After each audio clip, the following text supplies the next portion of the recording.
जगावर मोठं संकट, पुढील 3 महिने भयानक. बघा, गुरु माऊलींनी प्रत्यक्षात गेल्या महिन्यात त्यांच्या एका व्हिडिओमध्ये सांगितलेलं आहे की जगावर मोठं आर्थिक संकट येणार आहे. आता हे संकट का येणार आहे आणि मग या संकटातून आपण बाहेर पडण्यासाठी काय केलं पाहिजे याविषयीच्या काही सेवा गुरु माऊलींनी सांगितलेल्या आहेत. तर या सेवा आपण सर्वांनी आपल्या घरात या करायच्या आहे.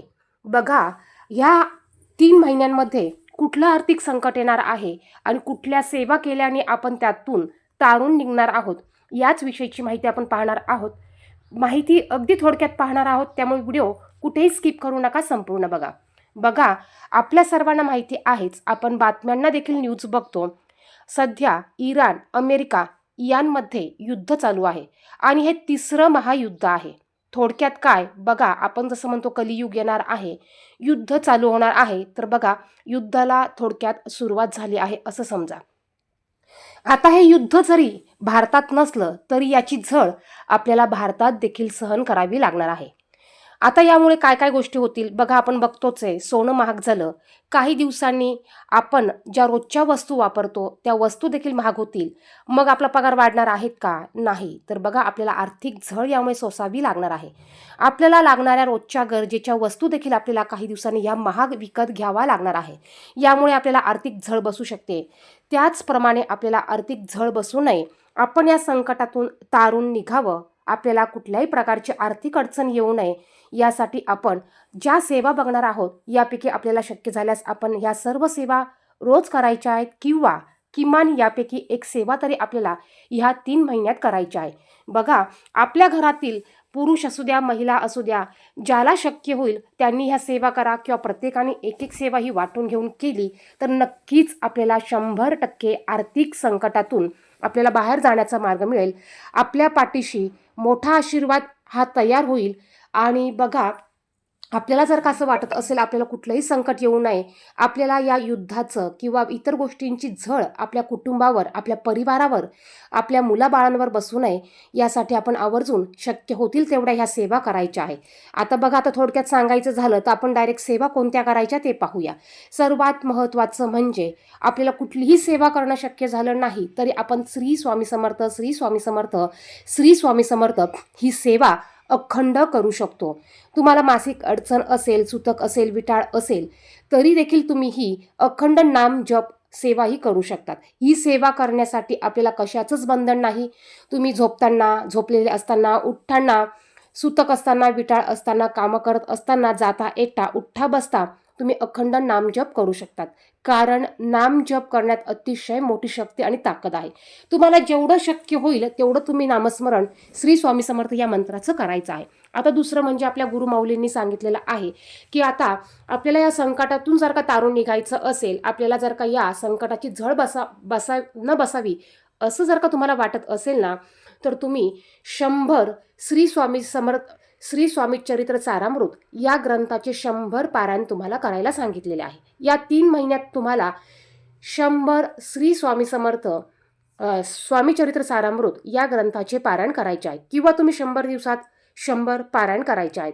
त्याचप्रमाणे आपल्याला दुर्गा सप्तसती पाठ 100 दिवसात 100 पाठ करायचे आहेत.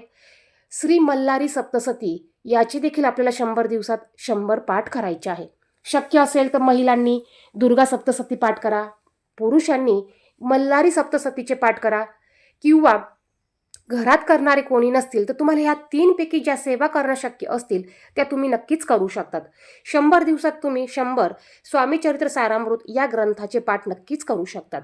या व्यतिरिक्त तुम्ही 100 दिवसात रुद्रपाठ करू शकतात. बघा, अतिशय प्रभावी अशा ह्या सेवा आहे आणि ह्या सेवा जर का आपण केल्या ना तर यातून, या झळेतून, या आर्थिक संकटातून आपण नक्कीच तारून निघणार आहोत.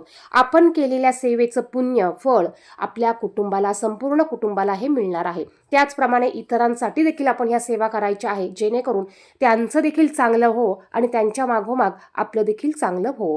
बघा, जर का आपण इतरांचं भलं केलं, इतरांचा चांगला विचार केला तर देव नक्कीच आपल्याला सर्व काही चांगलं देत असतो. म्हणून आपण इतरांसाठी देखील सेवा करायची आहे. इतरांना देखील आर्थिक झळ बसू नये अशी स्वामींकडे आपल्याला प्रार्थना करायची आहे. आता बघा, आपण रुद्रपाठ आपण हे 100 करू शकतो. यानंतर तुम्ही लिखित नामजप किंवा तोंडी नामजप तुम्ही करू शकतात. आता तुम्हाला 12 लाख तुम्हाला लिखित नामजप करायचं आहे. एका वर्षात तुम्हाला 12 लक्ष म्हणजेच 12 लाख जप करायचा आहे. म्हणजेच तुम्हाला एका महिन्यात 1 लाख श्री स्वामी समर्थ हा जप पूर्ण करायचा आहे. म्हणजे 12 महिन्यात तुमचे 12 लाख किंवा 12 लक्ष श्री स्वामी समर्थ या मंत्राचा लिखित नामजप हा पूर्ण होईल. किंवा तुम्ही तोंडाने जप करून देखील तुम्ही 12 लाख हा जप पूर्ण करू शकतात. यासाठी प्रत्येक महिन्याला तुम्हाला 1 लाख जप करायचा आहे. मग तुम्ही तो वहीवर लिहून केला तरी चालेल किंवा हातात माळ घेऊन काउंट करून केला तरी चालणार आहे. तर ह्या अतिशय प्रभावी अशा सेवा आहेत.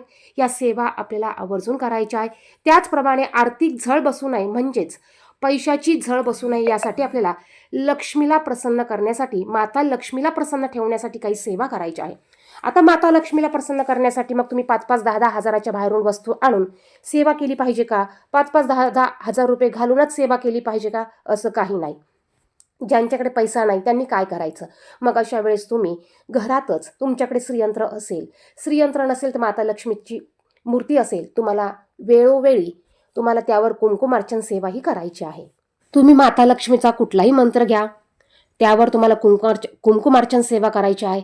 त्याचप्रमाणे तुम्हाला श्री सुक्तमचं पठण करायचं आहे, तुम्हाला कुबेर मंत्राचं, तुम्हाला व्यंकटेश स्तोत्राचं पठण करायचं आहे, तुम्हाला लक्ष्मी गायत्री मंत्र, विष्णू गायत्री मंत्र, ज्या लक्ष्मीकारक सेवा आहे त्या सेवा तुम्हाला करायच्या आहे. ह्या सेवा जरी तुम्ही घरात करायला चालू केलं ना तरी देखील तुमच्या आर्थिक अडचणी ह्या दूर होऊ शकतात. तुम्हाला जाणवणाऱ्या पैशाच्या समस्या ह्या हळूहळू दूर होऊ शकतात. थोडक्यात काय, आपण गुरुवारी, शुक्रवारी, मंगळवारी, पौर्णिमेला आपल्याला कुंकुमार्चन सेवा, माता लक्ष्मीच्या लक्ष्मी अष्टक, 16 वेळा श्री सुक्तमचं पठण, गायत्री मंत्र, विष्णू गायत्री मंत्र, त्याचप्रमाणे व्यंकटेश स्तोत्र या मंत्रांचं तुम्हाला पठण करायचं. या सेवा जरी केल्या ना तरी देखील आपल्यावर भगवान श्रीहरी विष्णू आणि माता लक्ष्मी यांचा कृपाआशीर्वाद हा अखंड असतो. त्याचप्रमाणे आपल्याला गुरुमाऊलींनी सांगितलेल्या सेवा देखील या 3 महिन्यात होतील तेवढ्या करायच्या आहे. आपण देखील सेवा करायच्या आहेत. त्याचप्रमाणे ज्यांना गरज असेल त्यांना देखील तुम्ही हा व्हिडिओ शेअर करू शकतात किंवा तुमचे नातेवाईक, रिलेटिव्ह असेल त्यांना देखील तुम्ही ह्या सेवा करण्यासाठी सांगण्यासाठी तुम्ही हा व्हिडिओ त्यांना शेअर करू शकतात. धन्यवाद. श्री स्वामी समर्थ.